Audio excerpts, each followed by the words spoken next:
آج کا گیا پھر کبھی نہیں آئے گا۔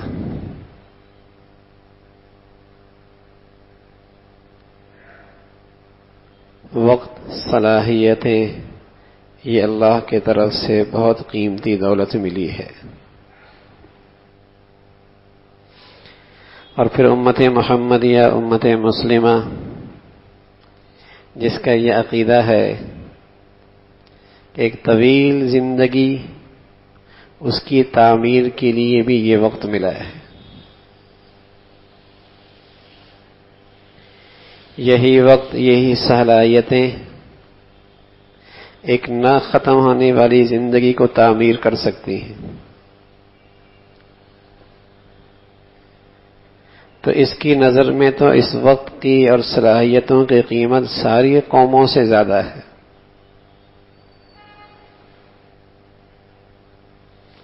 قوموں کا نظریہ ہے مر گئے، ختم ہو گئے۔ مسلمانوں کا عقیدہ ہے ایسی زندگی ہے جو کبھی نہیں ختم ہونی، اور اس کی تعمیر اسی وقت سے ہونی ہے، انہی صلاحیتوں سے ہونی ہے۔ تو اس کا ایک ایک لمحہ سچ یہ ہے سونے چاندی سے زیادہ قیمتی ہے۔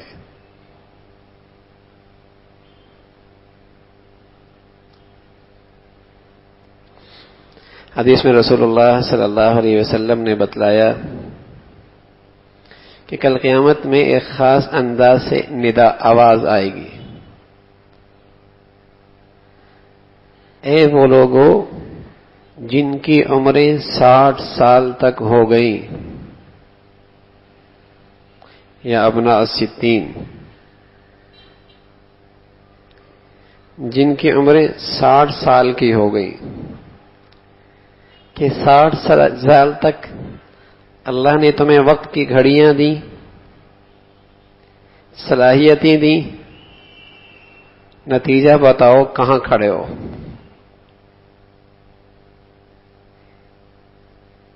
ان الفاظ سے خاص طور پہ پکارا جائے گا، یا ابن ستائی۔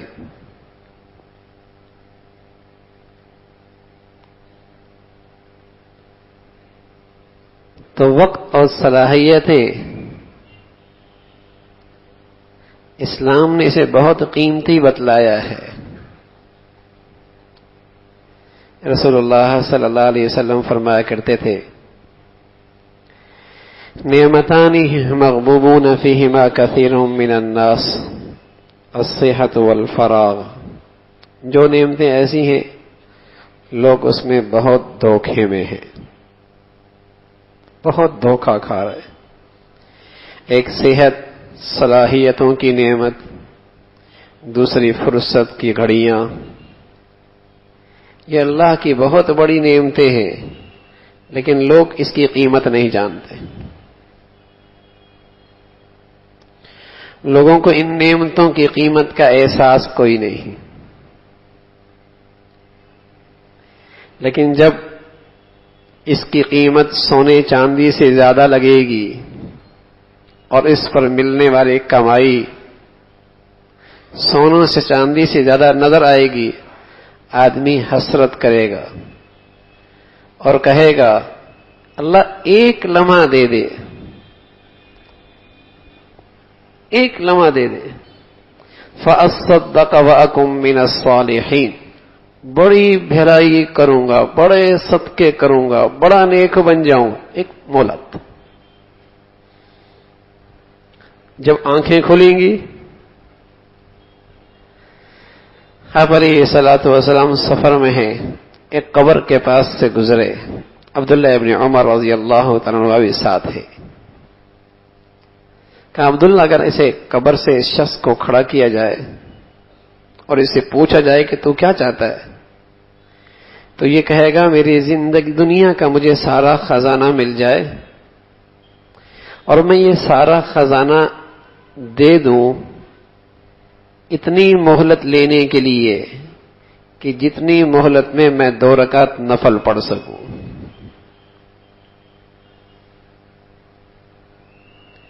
وہاں اندازہ ہوگا کہ زندگی کی گھڑیاں، یہ زندگی کے اوقات کتنے قیمتی ہیں.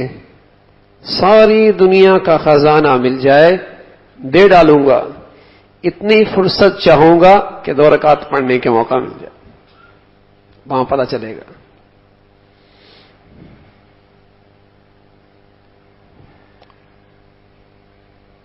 وَمَن نُعَمِّرْهُ نُنَكِّسْهُ فِي الْخَلْقِ أَفَلَا يَعْقِلُونَ. کیا تمہاری عمر نہیں چل رہی؟ تمہارے اندر یہ تغیر اور تبدل تمہیں نہیں بتا رہا؟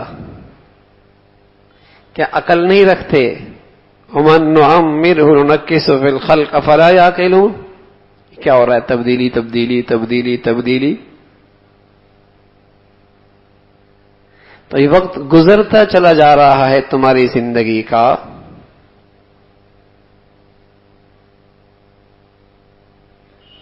بڑی نعمتیں ہیں. اس لیے رسول اللہ صلی اللہ علیہ وسلم فرمایا کرتے تھے اغتنم خمسا قبل خمس، شبابک قبل حرمک، صحتک قبل مرضک، فراغک قبل شغلک، غناءک قبل فقرک، حیاتک قبل موتک، او کما قال علیہ الصلاۃ والسلام. آپ علیہ الصلاۃ والسلام فرماتے قیمت جانو، قیمت جوانی کی اس سے پہلے کہ بڑھاپا آ جائے. قیمت جانو اس صحت کی، ان صلاحیتوں کی، اس سے پہلے کہ تم سے چھین لی جائے. فرصت فراغت کی گھڑیاں قیمتی بنا لو اس سے پہلے کہ اتنی مشغولیت ہو کہ ہوش ہی نہ رہے. خوشحالی تونگری اللہ کی بڑی نعمت ہے، قیمتی بنا لو اس سے پہلے کہ یہ چلا جائے، جیب خالی ہو جائے. زندگی کی لمحات کی قیمت پہچانو اس سے پہلے کہ تم سے یہ دولت چھین لی جائے.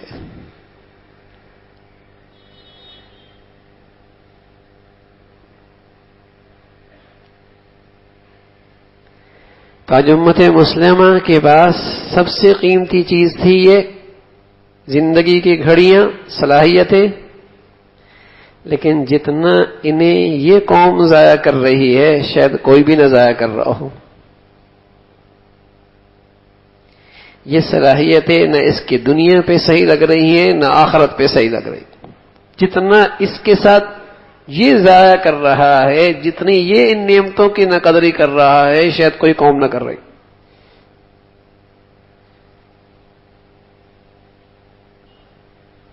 جس کے دین میں لیانی کی کوئی گنجائش کوئی نہیں، جس کے دین میں وقت اور صلاحیتوں کو ضائع کرنے کی کوئی گنجائش کوئی نہیں، وہ یہ قوم ان نعمتوں کی اتنی نہ قدری کر رہی ہے شاید ہی کوئی قوم اتنا ضائع کر رہی ہو.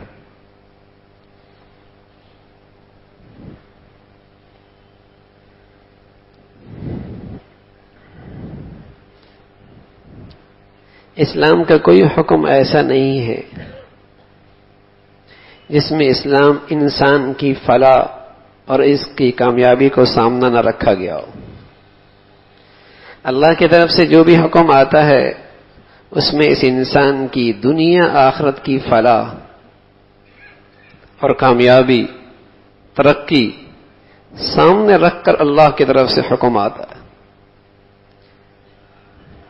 اور ایسا ہے ہی جب ایک ماں اپنے بچے کو کامیاب دیکھنا چاہتی ہے اور اسے ہدایات دیتی ہے، نصیحتیں کرتی ہے کہ میرا بیٹا کامیاب ہو جائے، تو اللہ جو ماؤں سے زیادہ پیار کرنے والا ہے جب وہ اپنے بندے کو نصیحتیں کرے گا تو کیا وہ اس کی فلاح اور کامیابی کو سامنے نہیں رکھے گا؟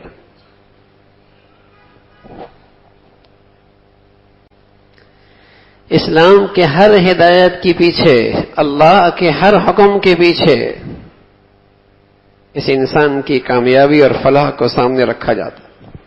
یہی جذبہ ہوتا ہے، یہی خیر خواہی پوشیدہ ہوتی ہے کہ یہ کامیاب ہو جائے، اس کی زندگی اچھی ہو جائے، کامیاب اور نجات پائے، فلاح پا جائے. تو ایک اسلام کی ہدایت یہ بھی ہے کہ وَجَعَلْنَا اللَّيْلَ لِبَاسًا وَجَعَلْنَا النَّهَارَ مَعَاشًا، رات آرام کے لیے ہے، دن کام کے لیے۔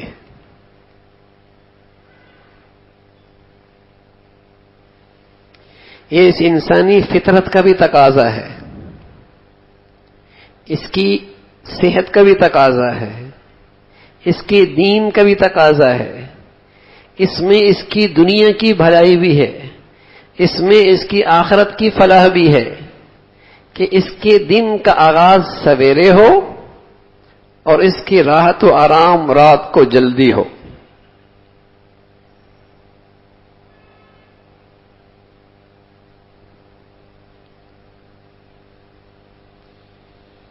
یہ ہدایت مسلمانوں کے لیے خاص طور پہ ہے، اور اس میں دنیا کا بھی نفع ہے، آخرت کا بھی ہے۔ ہم نے کفار کی ساری گندگیاں لے لی، ان کا سٹا بھی لے لیا، ان کا سود بھی لے لیا، ان کی عریانی بھی لے لی، ان کی فحاشی بھی لے لی، ان کے ہاں مدر پدر آزادی وہ بھی ہمارے ہاں آ گئی، ہر گندگی آ گئی، لیکن انہوں نے ہماری یہ اچھائی لے لی۔ وہ سویرے اٹھتے ہیں، شام کو جلدی واپس آتے ہیں اپنی دنیا بنانے کے لیے، دنیا کے معاملات کو حل کرنے کے لیے۔ سویرے اٹھتے ہیں، شام کو جلدی واپس آتے ہیں، ان کی دکانیں، ان کے دفاتر، ان کے بازار صبح جلدی شروع ہوتے ہیں، شام کو جلدی بند ہوتے ہیں۔ اور جس مسلمان کو اس کے دین نے بتایا، اس کے قرآن نے بتایا، اس کے نبی نے بتایا، ان کی صبح اس وقت ہوتی ہے جب سورج نکلے 7 گھنٹے ہو جاتے ہیں اور اس کے غروب کے 3-4 گھنٹے رہ جاتے ہیں، یہ اٹھتا ہے۔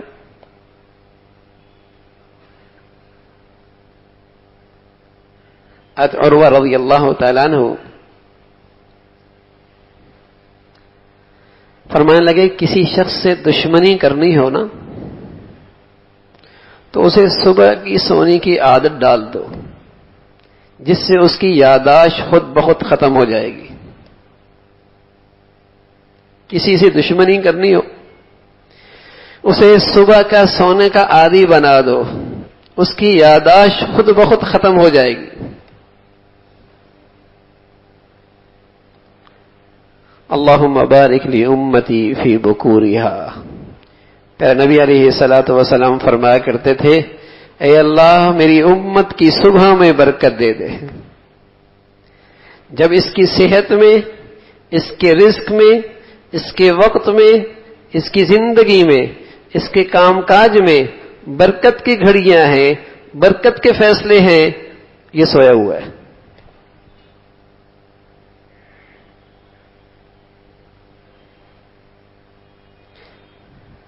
اور جب برکت کا وقت نکلتا ہے یہ کھڑا ہوتا ہے، پھر کہتے ہیں برکت ہی نہیں ہوتی۔ پہلے ایک کماتا تھا پورا کنبہ کھایا کرتا تھا، اب بیٹی بھی نکل کھڑی ہوئی، ماں بھی نکل کھڑی ہوئی، بیٹا بھی نکل کھڑا ہوا، باپ بھی نکل کھڑا ہوا، پورا پھر بھی نہیں ہوتا۔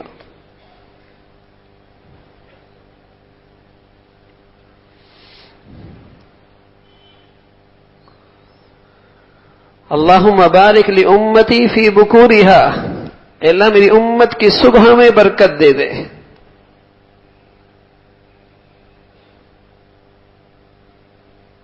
ہر چیز میں برکت آتی۔ جب سورج کی شعاعیں سویرے سویرے نکلتی ہیں تو ہمارے نبی نے تو صدیوں پہلے بتا دیا، قرآن نے اس کے فوائد صدیوں پہلے بتا دیے کہ اللہ نے اس سورج کی روشنی دن میں کیوں رکھی ہے، رات کو کیوں نہیں رکھی۔ کافروں نے ریسرچ آج کی، سائنس سے انہوں نے نتیجہ اب نکالا کہ یہ شعاعیں انسانی صحت کے لیے، جسم کے لیے بہت ضروری ہے۔ ان کے پارکوں میں لوگ لیٹے پڑے ہوتے ہیں کہ سورج کی شعاعیں لے رہے ہیں۔ ان کی تحقیق آج ہوئی، ان کی سائنس نے انہیں آج بتایا، اور ہمارے قرآن نے صدیوں سال پہلے بتا دیا کہ مسلمان صبح اٹھتا ہے جس میں اس کے صحت کا بھی فائدہ، اس کے رزق میں بھی برکت، اس کی زندگی میں بھی برکت، اس کے دین میں بھی برکت۔ آپ علیہ الصلوۃ والسلام فرمایا کرتے تھے کہ جب صبح صبح کوئی شخص مسجد کی طرف قدم اٹھاتا ہے تو اس کے ہاتھ میں ایمان کا جھنڈا ہوتا ہے، اور جو شخص دیر سے اٹھے اور بازار کا رخ کرے تو اس کے ہاتھ میں شیطان کا جھنڈا ہوتا ہے۔ تو دنیا میں جس کے جھنڈے ہاتھ میں ہیں، کل قیامت میں بھی معاشر کے میدان میں انہی کے جھنڈے تلے یہ ہوگا۔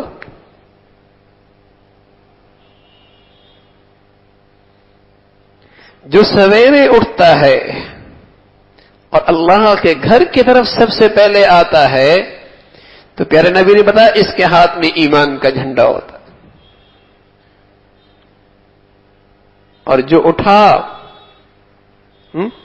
اور دفتر نکل آیا، بازار نکل گیا، تو میرے اور آپ کے پیارے نبی نے بتایا ہے صلی اللہ علیہ وسلم نے، اس کے ہاتھ میں شیطان کا جھنڈا ہوتا ہے۔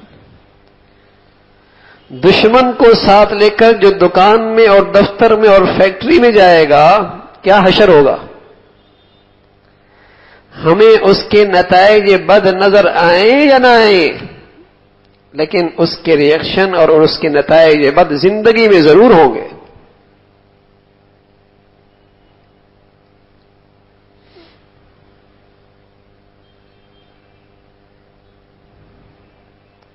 کسی نے پوچھا مسئلہ فقہا سے کہ بیوی کو طلاق دینا چاہتا ہوں اس دن جو میری زندگی کا سب سے منحوس دن ہو، تو وہ کون سا دن ہے؟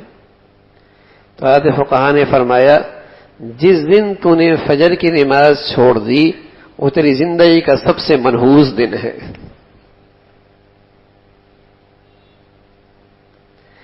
ہماری زندگی کے دن تو اس نحوست سے شروع ہوں اور پھر روئیں اور پیٹے کہ حالات صحیح نہیں ہوتے، مشکلات دور نہیں ہوتی۔ نحوست تو خود لیے پھر رہے، اور وسوسے آ رہے کسی نے بندش کر دی، کوئی وظیفہ بتا دے، اور جب انہیں کہہ دیا جائے کہ وظیفہ یہ ہے تو سمجھ بھی نہیں آتا۔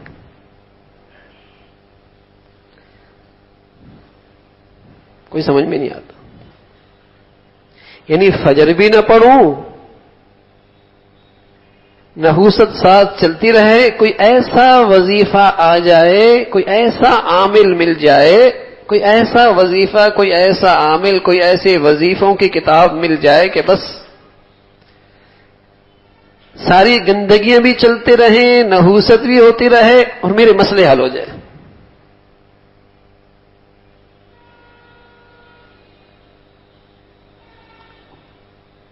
تو اللہ کے نبی صلی اللہ علیہ وسلم نے بتایا کہ یہ شیطان کو ساتھ لے کے دفتر جا رہا ہے، یہ فیکٹری کارخانے شیطان کو ساتھ لے کے جا رہا ہے۔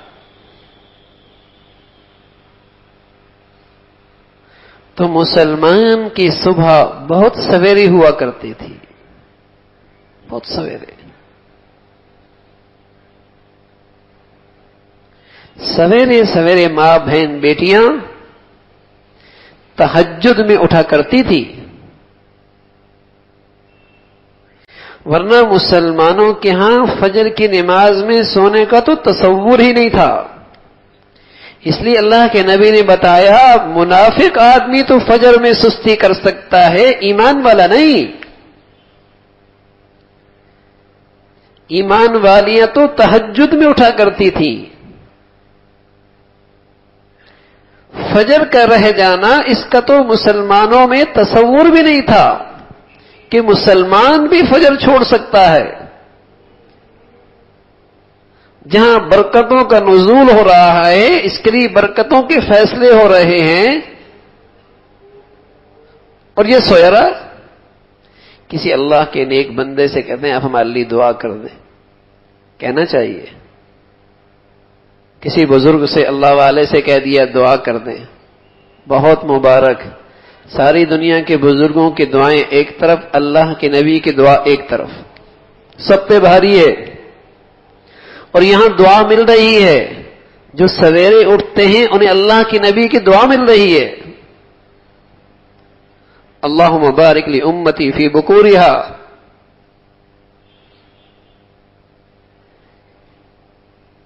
بھائی یہ بھی تو وظیفہ ہے مسائل کے حل کا، کہ مسلمان سویرے سویرے اٹھا کرتے تھے، سویرے سویرے اللہ کا کلام پڑھا، ذکر و اذکار کیے، نماز پڑھی، اشراق پڑھے، کام کاج کے لیے نکل گئے. بیٹیاں بہنیں چاشت نماز کے لیے مصلی پہ بیٹھ جاتی، اور علماء نے لکھا ہے چاشت پڑھنے والے میں رزق کی تنگی ایسی محال ہے جیسے سورج نکلنے کے بعد دن رات کا آنا محال ہے. چاش پڑھنے والے میں اور اس کی رزق کی تنگی ایسی محال ہے جیسے سورج نکلے اور رات ہو جائے، یہ محال ہے. سورج نکلنے کے بعد تو دن ہوا کرتا ہے. چاش پڑھنے والوں کے ہاں تو رزق کی برکت ہوا کرتی ہے. وہ حلال روزے کے لیے جایا کرتا تھا اور یہاں دعائیں ہو رہی ہوتی تھی.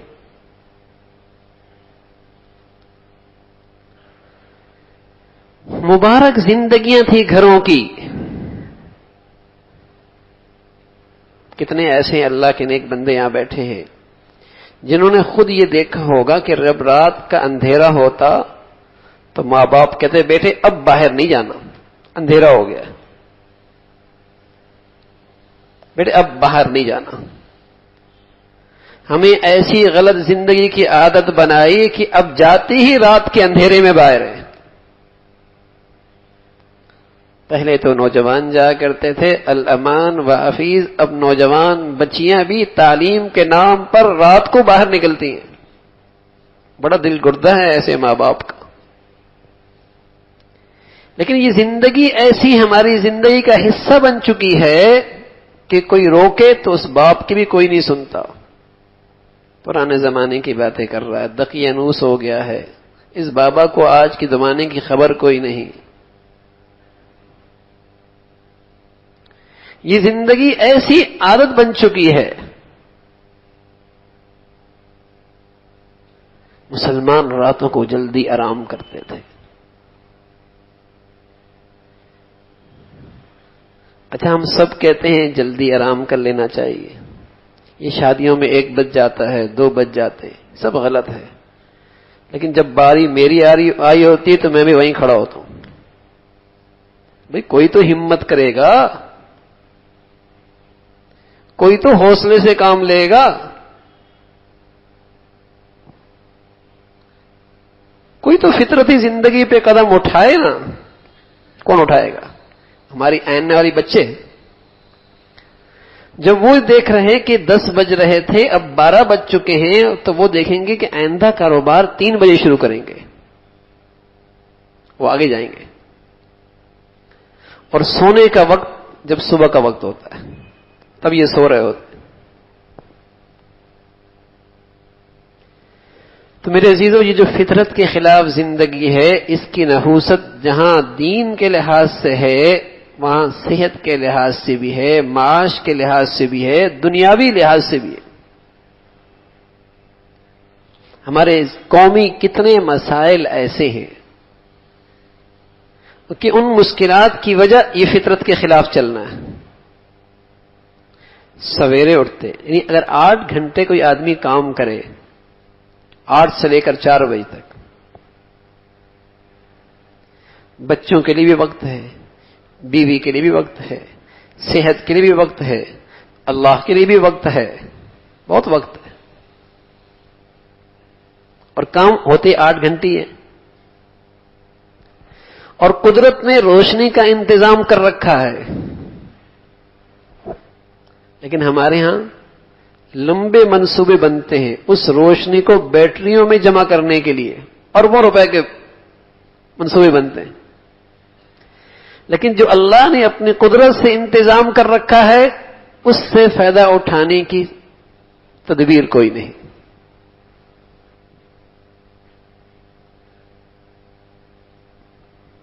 اس سے فائدہ اٹھانے کی تدبیر کوئی نہیں. میرے عزیزو، اس غلط زندگی کا نتیجہ یہ ہے کہ بچوں کے لیے وقت نہیں ہے،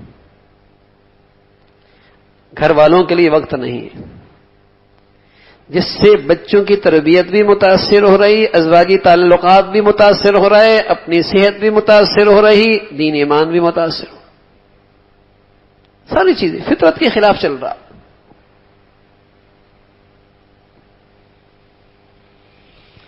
اللہ رب العزت نے رات کے اوقات میں یہ صلاحیت رکھی ہے کہ رات کے چند گھنٹے ایسے ہیں اگر اس وقت آرام مل جائے تو چند گھنٹوں کے اندر جسم کو راحت مل جاتی ہے، اور اگر وہ وقت نکل جائے تو پھر آپ کئی گھنٹے بھی سوتے رہیں جسم کو وہ راحت نہیں ملتی. یہ اللہ کا ایک نظام ہے.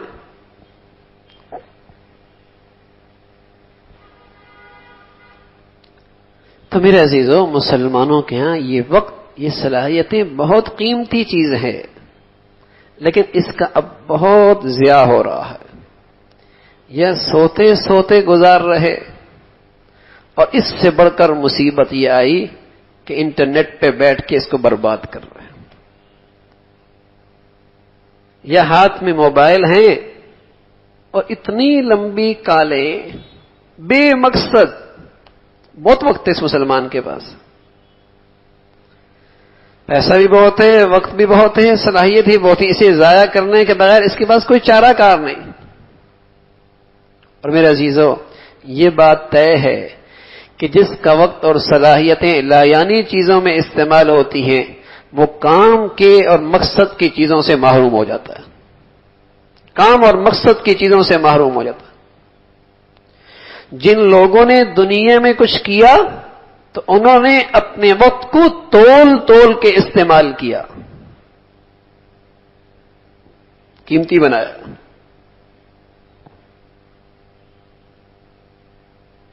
لیکن اب ہماری نسل کا، خاص طور پہ نئی نسل کا، اسے اب رات کو نیند آتی نہیں، صبح آتی ہے.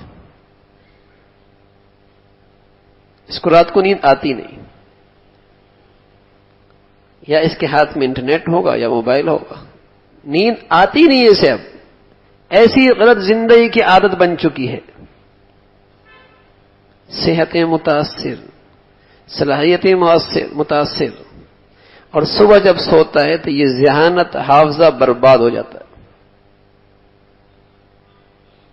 اب جو ہم ماضی کے اپنے بڑوں کے حافظے کے تذکرے کرتے ہیں تو ہم جیسوں کو تو یقین بھی نہیں آتا، اس لیے کہ ہم اپنا حافظہ دیکھتے ہیں کہ صبح ایک بات شام کو یاد کوئی نہیں رہی، شام کی بات صبح کوئی نہیں یاد رہی، تو ہمیں شک گزرتا ہے کہ ان کا یہ حافظہ کیسے ہو سکتا ہے.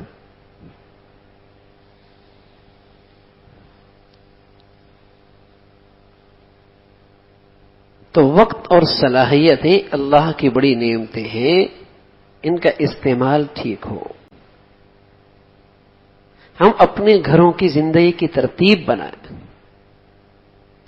اور میرے عزیزو، اگر آج ہم نے اپنے گھر کے بچوں کو صحیح فطرت پہ زندگی نہ دی تو اس کے قصوروار ہم ہی ہوں گے. اس کے قصوروار ہم ہی ہوں گے کہ انہوں نے گھر کی زندگی دیکھی یہی ہے.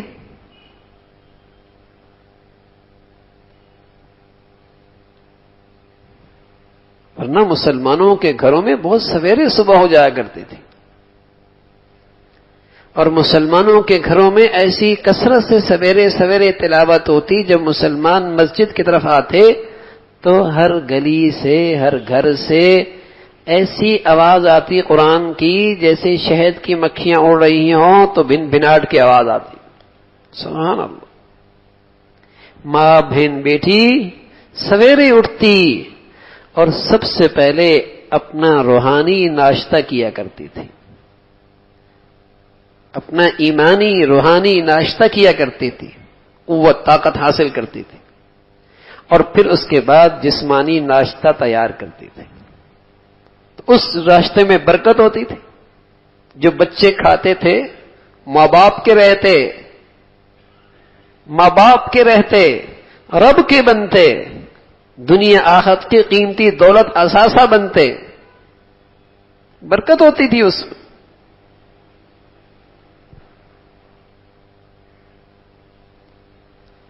تو مسلمانوں کے گھروں کا انداز یہ تھا,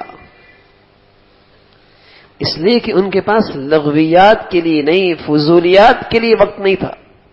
مقصد زندگی تھی, اور اپنے وقت کو, اپنی صلاحیتوں کو مقصد کے تحت خرچ کرتے تھے. خرچ اب بھی ہماری گھر کی عورتوں کا وقت ہوتا ہے, صلاحیتیں ہوتی ہیں, لیکن لا یعنی کیا نوجوان, کیا بچیاں, لا یعنی کوئی مقصد نہیں, نہ دنیا کا فائدہ نہ آخرت کا فائدہ, وقت بھی ضیاء, صلاحیتیں بھی ضائع, کوئی مقصد نہیں. اور اللہ ہم سب کی حفاظت فرمائے. یہ لہو لعب ایسا, اس میں لڑکے تو لڑکے, عورتیں بھی مشغول ہیں, گھنٹوں فضول چیزیں دیکھتی ہیں, فضول چیزیں سنتی. اسلام میں جسم کی ورزش کی نہ صرف اجازت ہے بلکہ ترغیب ہے کہ ایسی جسم کی مصروفیت جس سے قوت میں اضافہ ہو, صحت میں اضافہ ہو, طاقت میں اضافہ ہو, اسلام نے اس کی نہ صرف یہ کہ اجازت دی ہے بلکہ اس کی ترغیب بھی دی ہے. لیکن ایسے لہو لعب جو لا یعنی ہیں, وقت کا ضیاع, پیسوں کا ضیاع, بے مقصد, اسلام نے اس کی حوصلہ شکنی کی. اور اب تو جتنے کھیل ہمارے ہاں ہیں, وہاں جہاں کھیل میں لا یعنی ہے وہاں بے حیائی اور فحاشی کے جراثیم بھی دل و دماغ میں انڈیلے جاتے ہیں. بے حیائی فحاشی کو بھی انڈیلا جاتا ہے, گندگی بھی ڈالی جاتی ہے. قوم دیکھتی ہے, قوم اسے دیکھتی ہے. دنیا کہاں سے کہاں ہے, ان کے پاس مردوں کے کھیل کی ٹیمیں نہیں ہیں, انہوں نے عورتوں کی بھی بنا لی. ان کے پاس آنکھوں والوں کی ٹیم نہیں ہے, انہوں نے اندھوں کی بھی بنا لی. انا للہ و انا الیہ راجعون, اندھوں کی بھی بنا لی.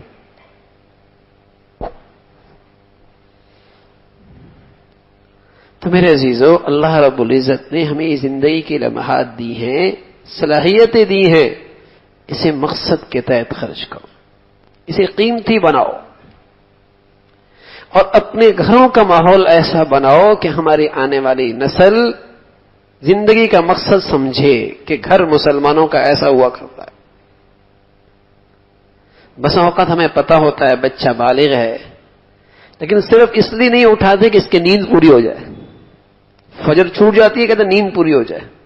ارے میاں گھنٹوں بھی سو جائے, جب آپ نے اس کی زندگی کا آغاز بے برکتی سے کر دیا تو کسی چیز میں برکت نہیں ہوگی.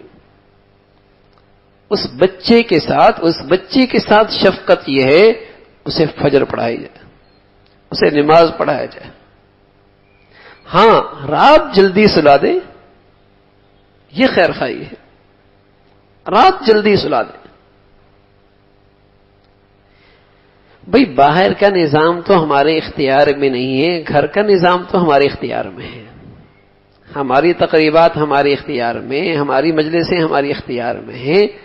دیندار طبقہ جنہوں اللہ اور اللہ کے رسول سے نسبت ہے, مسجد نماز سے ایک تعلق ہے, پردہ اور حیاداری کی ایک زندگی ہے, انہیں معاشرے میں یہ تبدیلی لانی چاہیے.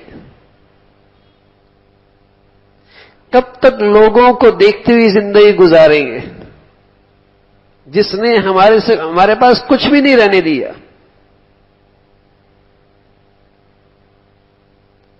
اپنی زندگی اللہ اور اللہ کے رسول کے احکامات کو سامنے رکھ کر بنائے, نہ یہ کہ زمانہ, سوسائٹی, اسٹیٹس, دین کو سامنے رکھے.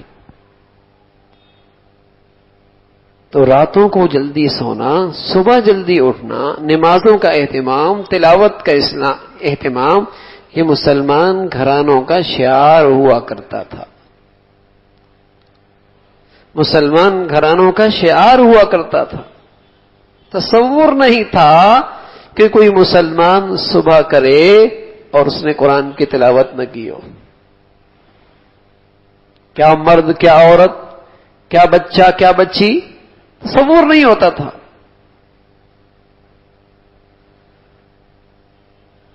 تو اس کی برکت تھی کہ ہر چیز اس کی مبارک ہوا کرتی تھی. زندگی میں مبارک، صحت مبارک، وقت میں برکت، کاموں میں برکت. اور میرے عزیزو، اب تو ایسا لگتا ہے برکت کوئی پرندہ تھا جو اڑ کے جا چکا ہے، کسی چیز میں برکت نہیں رہی. ایک تاریخی واقعہ لکھا کہ ایک صحابی قضاء حاجت کے لیے گئے تو انہیں دیکھا کہ اشرفیاں چوہا نکال رہا ہے. 1 2 3، اس نے 17 اشرفیاں نکالی. یہ 17 اشرفیاں اٹھا کر حضور علیہ الصلوۃ والسلام کی خدمت میں لے آئے. حضرات صحابہ رضوان اللہ علیہم کی ایسی تربیت ہوئی تھی کہ ہمیشہ اپنی باتیں اپنے بڑوں سے پوچھا کرتے تھے.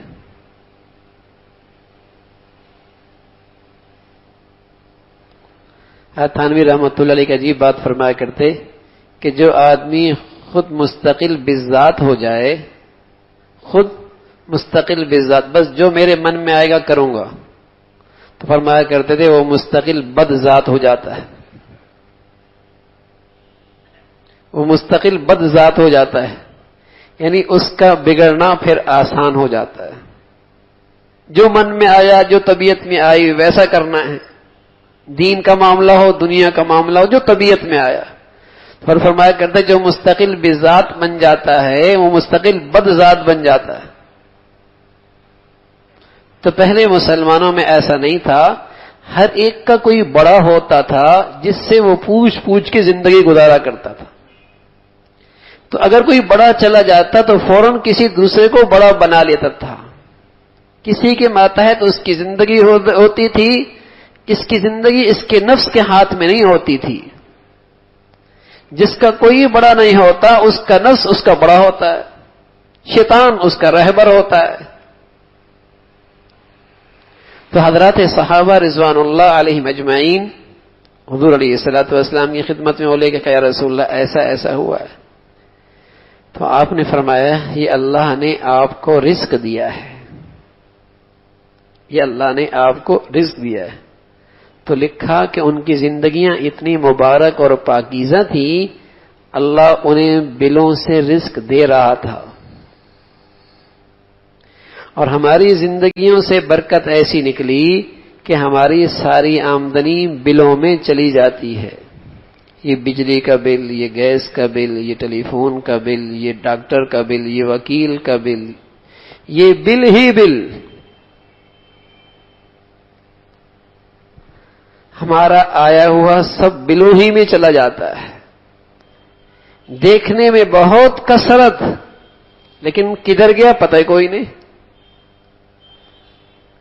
دیکھنے میں بہت، نہ سکون اس سے ملا، نہ راحت اس سے ملی، نہ چین اس سے ملا، نہ ایمان میں ترقی ہوئی، نہ آخرت سنوری. بظاہر بہت مالدار، بہت آمدنی، لیکن برکت سے خالی، برکت سے خالی. تو رسول اللہ صلی اللہ علیہ وسلم نے دعا دی ہے، اگر ہم چاہیں تو اپنی زندگیوں کو برکتوں سے بھر سکتے ہیں. اس لیے کہ اللہ کے نبی نے دعا کی ہے. اگر ہم چاہیں تو اپنی زندگیوں کو برکتوں سے بھر سکتے ہیں. اللہم بارک لی امتی فی بکورہا، اے اللہ میری امت کے صبح میں برکت دے. کون ایسا ہے جو اپنے مسائل کا حل نہیں چاہتا، پریشانی سے نجات نہیں چاہتا، اپنی رزق میں برکت نہیں چاہتا، اپنی صحت میں برکت نہیں چاہتا؟ ہاں، کون نہیں چاہتا؟ تو میرے عزیزو یہ نسخہ ہے، سویرے اٹھیں، قرآن کی تلاوت کریں، اپنے اللہ سے پہلے ذکر و اذکار کریں، اپنے گھروں کا ماحول ایسا بنائیں کہ جہاں اللہ کے نام ہو. آپ علیہ الصلوۃ والسلام نے ایک واقعہ لکھا، بتایا حدیث میں کہ ایک شیطان دبلا اور ایک موٹا تازہ، ان میں آپس میں مکالمہ ہوا. دبلے نے کہا میں ایمان والے کے ساتھ رہتا ہوں. موٹے تازے نے کہا میں کافر کے ساتھ رہتا ہوں. کہا یہ تیرے دبلے پن کی وجہ کیا ہے؟ کہا یہ ایمان والا جب بھی گھر نکلتا ہے، کھانا کھانے لگتا ہے، اللہ کا نام لے لیتا ہے، نہ مجھے وہاں کھانے کو ملتا ہے نہ رہنے کو ملتا ہے، میں تو دھکے ہی کھا رہا ہوں. کافر نے کہا میرے مزے ہیں، نہ یہ گھر میں داخل ہوتی اللہ کا نام لیتا ہے، نہ کھانے میں بیٹھتی ہوئی اللہ کا نام لیتا ہے، مجھے تو بستر بھی شاندار ملتا ہے، غذا بھی شاندار ملتی ہے. تو پہلے مسلمانوں کے گھروں میں اللہ کے تذکرے ہوا کرتے تھے، وہاں سے شیطان دور رہا کرتے تھے. لیکن میرے عزیزو، اب وہاں شیاطین کی غذائیں ہیں، عورتوں کے سر دوپٹوں سے خالی، گھروں میں موسیقی کی آوازیں، بے نمازی سارے اکٹھے، لقمہ حرام کی آمد، بے حیائی کے تذکرے، زبانوں پہ غیبت، یہ ساری شیاطین کی غذائیں ہیں. پھر ان گھروں میں شیاطین اکٹھے نہ ہو تو اور کون ہو؟ شیاطین نہ ہو تو غذا جو مل رہی ہے انہیں. اور جہاں بیماری، جہاں گندگی وہاں جراثیم، وہاں بیماریاں. جہاں گندگی وہاں جراثیم بیماریاں. جہاں شیاطین ہوں گے بھائی، اس چھت تلے رہنے والے ضرور ٹوٹ پھوٹ کا شکار ہوں گے. جس گھر کے چھت تلے شیاطین کے ڈیرے ہوں گے وہاں ضرور ٹوٹ پھوٹ ہوگی. ہو نہیں سکتا بھائی جس گھر کے چھت تلے رہنے والے شیطانوں کو تو گھر میں اکٹھا کر لیں اپنی بدعماریوں سے، اور پھر وہاں محبتوں کے پھول کھلے. یہ نہیں ہو سکتا. وہاں ٹوٹ پھوٹ ضرور ہوگی، وہاں انتشار ضرور ہوگا، ان شیاطین کی نحوست ضرور ہوگی. پہلے مسلمانوں کے گھروں میں فرشتوں کی غذا ہوا کرتی تھی، گھروں میں اللہ کے فرشتے اکٹھا ہوا کرتے تھے، نوری مخلوق. سبحان اللہ. جیسے اللہ کے گھروں میں فرشتوں کا ہجوم ہوتا ہے، مسلمانوں کے گھروں کے اندر بھی فرشتے آیا کرتے تھے، رہتے تھے. تو پھر ان گھروں میں بھی ایسا سکون تھا جیسے اللہ کے گھروں میں سکون ہوتا. جیسے اللہ کے گھر قرآن سے زندہ اور آباد رہا کرتے تھے، اسی طرح مسلمانوں کے گھروں کے اندر بھی قرآن کے نور سے وہ بھی چمکتے تھے. اور آسمان والوں کے لیے ایسے چمکتے تھے جیسے زمین والوں کے لیے آسمان کے ستارے چمکتے ہیں. ایسے گھر جو نیکیوں سے آباد ہوتے تھے آسمان والوں کے لیے ایسے چمکتے تھے جیسے آسمان زمین والوں کے لیے آسمان پہ ستارے چمکتے. نیکیوں کا گھروں کا ماحول ہوا کرتا، اس کی برکتیں ہوتی تھیں، وہاں اللہ کے فرشتے اکٹھے ہوا کرتے تھے. برکتیں، سکون، محبتیں. گھر اجڑ گئے، گھر اجاڑ کے رکھ دیے میرے عزیزو. کچھ نہ کچھ ہمارے گھروں میں نیکیاں تو ہیں لیکن شیاطین کی غذا بھی بہت موجود ہے. تھانوی رحمۃ اللہ علیہ فرمایا کرتے تھے ایک گناہ سے بچنا، ایک گناہ سے بچنا رات بھر 1000 تہجد پڑھنے سے زیادہ افضل ہے. ایک گناہ سے بچنا رات بھر 1000 تہجد پڑھنے سے افضل ہے. اس لیے کہ جہاں گناہ ہوتا ہے وہاں نحوست ہوتی ہے، وہاں شیاطین پہنچ جاتے، وہاں اللہ کی غضب پیچھے آتا ہے. تو میرے عزیزو، ہم اپنے گھروں کو، ماحول کو بنائیں. یہی ہماری اولاد کی تربیت کا راستہ، ہماری زندگیوں کے سنورنے کا راستہ گھروں کا ماحول بنتا. اور اپنے وقت کو، اپنی صلاحیتوں کو ہر وقت کسی مقصد کے لیے استعمال کریں. مقصد کے لیے استعمال کریں، کوئی مقصد ہو آپ کی زندگی کا. قرآن میں عام طور پہ اقیموا الصلاۃ وآتوا الزکاۃ تقریباً 70 سے زائد مرتبہ ان دونوں جملوں کا تذکرہ ہے. نماز پڑھو زکوٰۃ دو، نماز پڑھو زکوٰۃ دو۔ نماز کے ساتھ زکوٰۃ کی اہمیت ہے، ساتھ ساتھ ذکر کیا، لیکن قرآن میں ایک جگہ ایسا کیا اللہ میاں نے، نماز کا ذکر کیا اور بیچ میں ایک جملہ لے کے آئے اور پھر زکوٰۃ کا ذکر کیا اور فرمایا والذین هم عن اللغو معرضون۔ پہلے نماز کا ذکر، پھر یہ جملہ، پھر آگے فرمایا والذین هم للزکاۃ فاعلون، پھر زکوٰۃ کا تذکرہ، بیچ میں ایک جملہ لے کے آئے۔ حضرات علماء نے لکھا یہ بیچ میں جملہ اس لیے لے کے آئے کہ اہمیت پتہ چلے کہ اسلام میں فضول اور لایانی چیزوں سے بچنا کتنا ضروری ہے۔ فضول اور لایانی چیزوں سے بچنا کتنا ضروری ہے۔ من حسن اسلام المرء ترکہ ما لا یعنی، کسی کا اسلام اچھا دیکھنا چاہتے ہو تو دیکھو اس کی زندگی میں کہیں لایانی تو نہیں ہے۔ اچھے اسلام کے لیے، اچھے مسلمان کے لیے ضروری ہے کہ اس کی زندگی لایانی سے، فضولیات سے پاک ہوتی۔ من حسن اسلام المرء ترکہ ما لا یعنی، اس کام میں لگے جس کا دنیا کا بھی فائدہ ہو، وہ بھی ٹھیک ہے، آخرت کا فائدہ ہو، لیکن جس کا نہ دنیا کا فائدہ نہ آخرت کا فائدہ، بے مقصد زندگی گزر رہی، اس لیے کہ لایانی کی سرحد گناہ کی سرحد سے ملی ہوئی ہے۔ جو لایانی دیکھتا ہے گناہ بھی ضرور دیکھتا ہے، جو لایانی سنتا ہے گناہ کی باتیں بھی ضرور سنتا ہے، جو لایانی بولتا ہے گناہ کی بات بھی ضرور بولتا ہے، جو لایانی کام کرتا ہے وہ گناہ کے کام بھی کرتا، پھر رکتا نہیں ہے۔ تو ہم اپنے گھروں کی زندگی اس انداز سے دیں میرے عزیزو، مرتب کریں کہ سویرے اٹھنا اور وقت اور صلاحیتوں کو قیمتی بناتے چلے جائیں، قیمتی بناتے چلے جائیں۔ جو آج اللہ نے زندگی کی گھڑیاں دی ہیں بھائی، کل نہیں ملیں۔ کتنا اسے قیمتی بنایا جا سکتا ہے، سبحان اللہ۔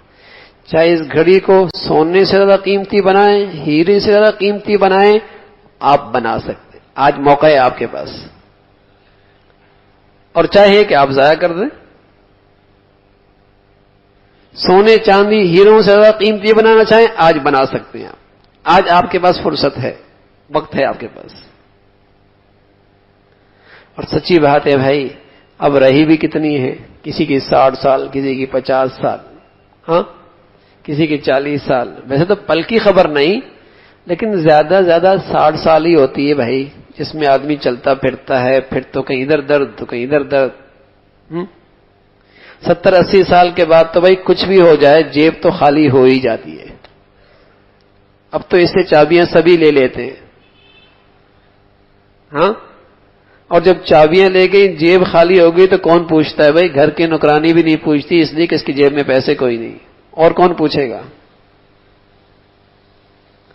ہاں بھائی، اپنی زندگی کی ان لمحات کو قیمتی بنا لو، ورنہ سچ عرض کر رہا ہوں، بڑھاپا سوائے حسرت کے اور کچھ نہیں لائے گا، بڑھاپا سوائے مایوسی کے اور کچھ نہیں لائے گا، بڑھاپا سوائے ڈپریشن کے اور کچھ نہیں لائے گا، بڑھاپا سوائے محرومی کے اور کچھ نہیں لائے گا۔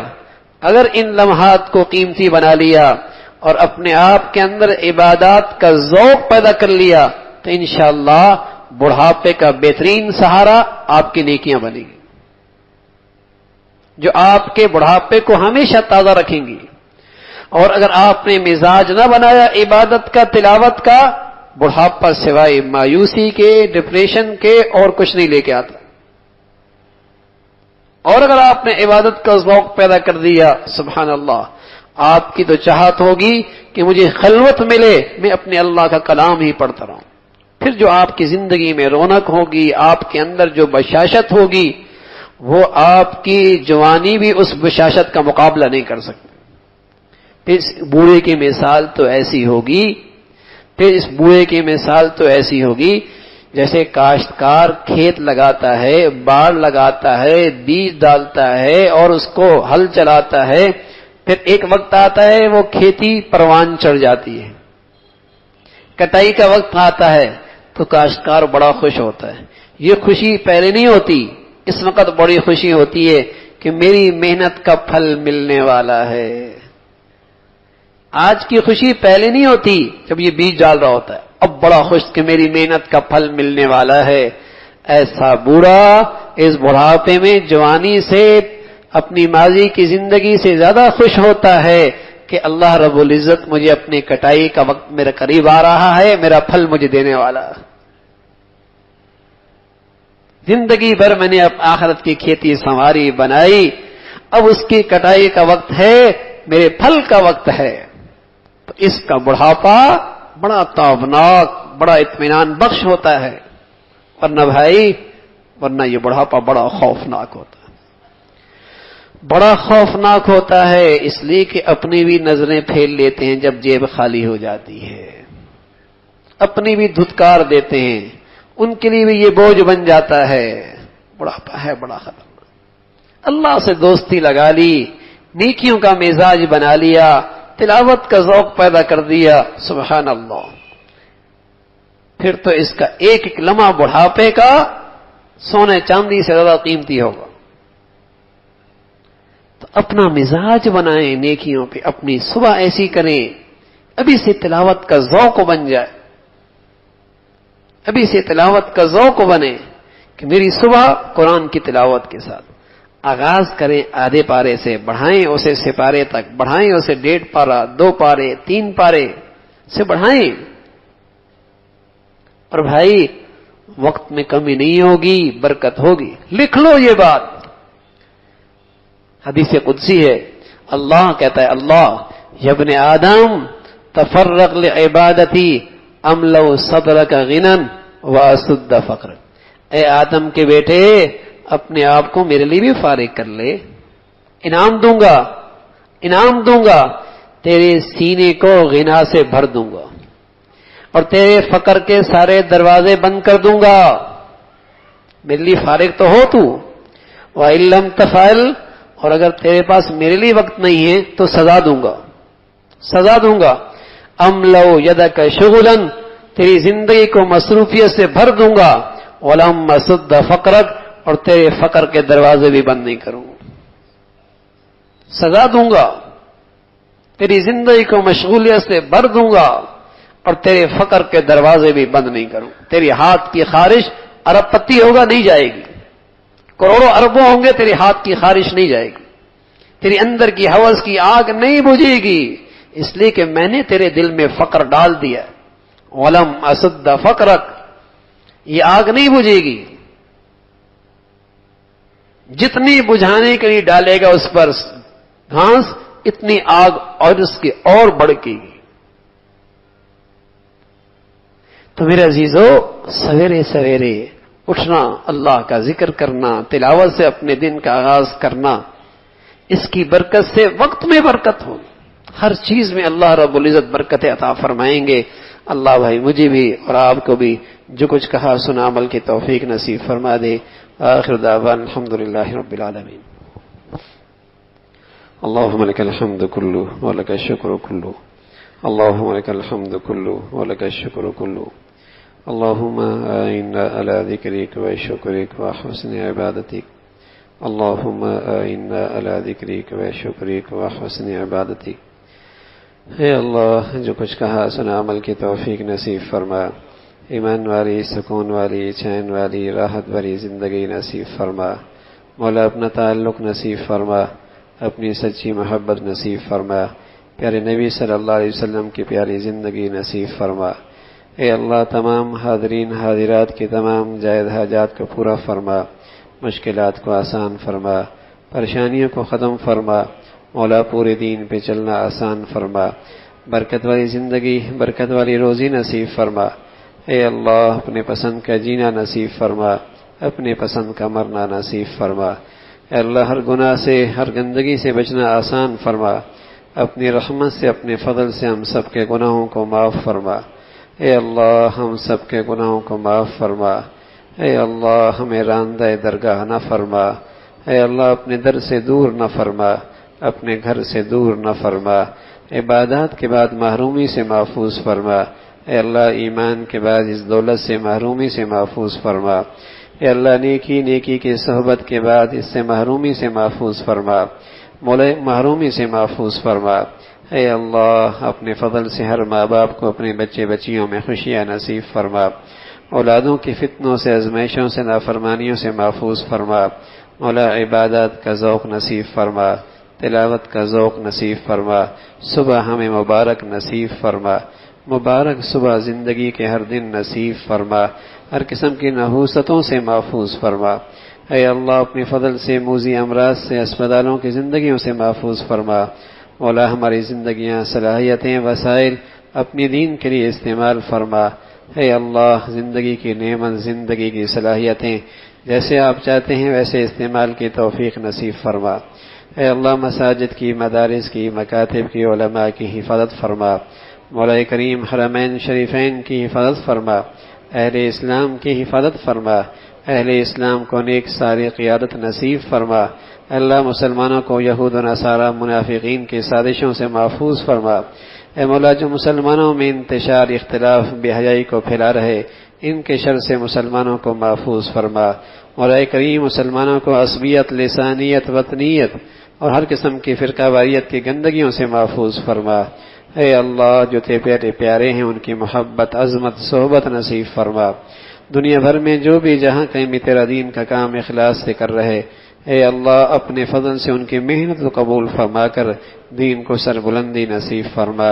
ربنا تقبل منا انك انت السميع العليم وتب علينا انك انت التواب الرحيم وصلى الله على سيدنا محمد وعلى آله واصحابه اجمعين برحمتك يا رب۔